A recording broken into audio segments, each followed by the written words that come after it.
मुख्यमंत्री फडणवीसांनी mission 100 days ठरवलेला आहे। सर्व विभागांना कर्तव्य तत्परतेचे निर्देश दिले गेलेत। स्थानिक लोकशाही दिनाचे कार्यक्रम घेण्याच्या सूचना सुद्धा दिल्यात।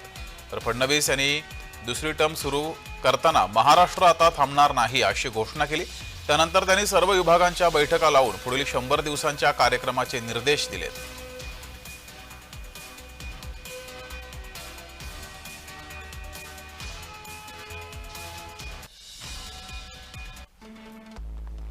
महत्वाकांक्षी योजनांसाठी वॉर रूम तयार केले। केंद्र राज्याच्या योजनांच्या अंमलबजावणीवरील देखरेखीसाठी स्वतंत्र वॉर रूम तयार केले गेले।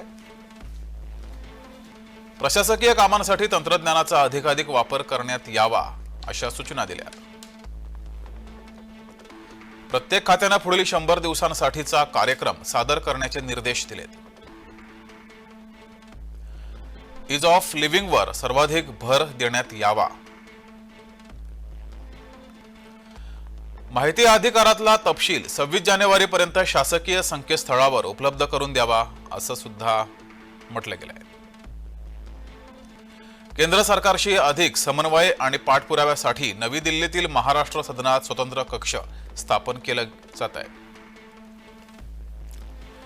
लोकशाही दिनाचे कार्यक्रम तातडीने सुरू करून तळागाळातील नागरिकांना त्याचा लाभ द्यावा। जिल्ह्यांच्या पालक सचिवांनी आपल्या जिल्ह्यांचे तातडीने दौरे सुरू करा असे सुद्धा आदेश दिले गेलेत। आपले सरकार हे संकेतस्थळ पुन्हा नव्यानं पूर्ण क्षमतेने सुरू करा अशाही सूचना दिल्यात। प्रत्येक खात्याच्या कामगिरीचे मूल्यमापन करून त्याचा अहवाल तयार करावा। कार्यालयांची सफाई करा। अनावश्यक कागदांचे ढीग रिकामे करण्याचे निर्देश मुख्यमंत्र्यांनी दिलेत। प्रत्येक विभागात अधिकाऱ्यांना सरप्राईज भेटी देण्याचे निर्देश दिलेत। 90% बाबी स्थानिक पातळीवर सुटू शकतात। नागरिकांचे मंत्रालयामध्ये हेलपाटे थांबवा असंही मुख्यमंत्र्यांनी म्हटलंय। ठरलेली सर्व कामे होत आहेत की नाही याकडे पालक सचिवांनी लक्ष घालण्याचे निर्देश देण्यात आलेत।